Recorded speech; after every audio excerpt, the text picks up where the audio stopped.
參加香港10大傑出大專學生選舉同埋創明天獎學金，讓我可以接受新嘅挑戰，提升自信，並且拓闊我嘅視野同埋社交圈子。好感激學生發展處提供嘅支援，例如係模擬面試同埋邀請歷屆嘅得獎者分享心得，讓我可以充分準備參選。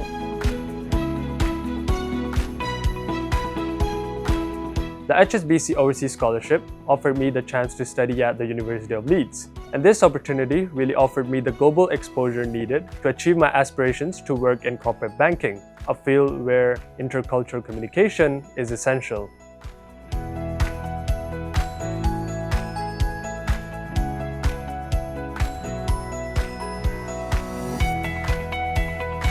《創新科技獎學金》為我帶嚟好多好寶貴嘅學習機會，例如可以到海外交流，向老師學習行業知識，同埋同專業人士交流等等。我現時嘅研究項目包括塑料分解、合成同埋改良藥物載體，期望將來可以解決塑膠污染問題，同埋可以研發出更加新穎同埋可靠嘅藥物載體。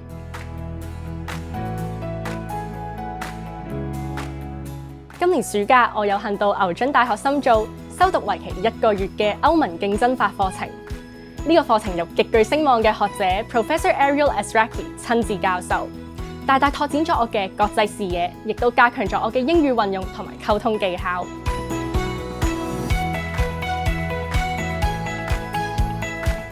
我好多謝城大同哥倫比亞大學合辦嘅雙聯學士學位課程，為我提供咗通往世界頂尖學府嘅學習機會，擴展環球視野。城大校園非常國際化，我參與嘅 City of FinTech Society 有嚟自世界各地嘅同學，令我學習到如何同唔同文化背景嘅同學溝通、合作同互相尊重。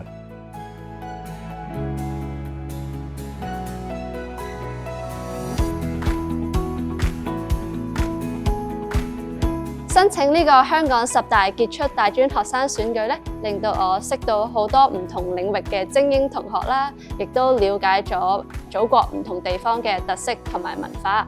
獲選咗之後咧，我都去咗唔同嘅地方參加一啲獸醫嘅實習，去幫助一啲流浪嘅貓貓狗狗提供一啲醫療嘅服務。咁我而家咧已經正式成為一位獸醫啦。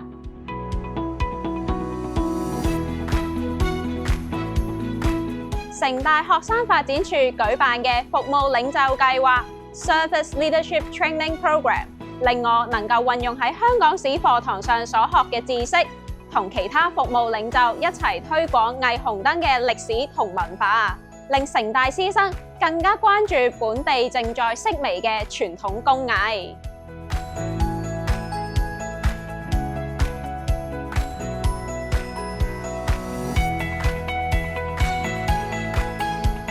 好榮幸今年同拍檔姚君圖喺男雙決賽為香港贏得史上第一面世界大學生運動會乒乓球金牌。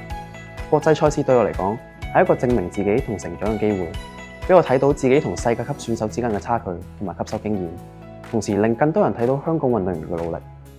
能夠達成呢個目標，城大俾我彈性嘅學習安排同全方位支援，絕對係關鍵，令我可以無後顧之憂咁備戰。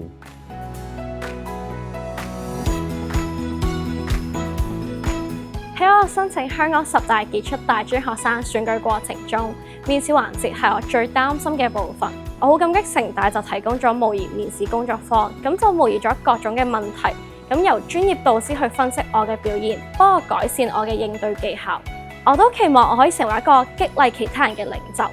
去幫我嘅每一位嘅團隊成員都可以揾到佢自己嘅價值。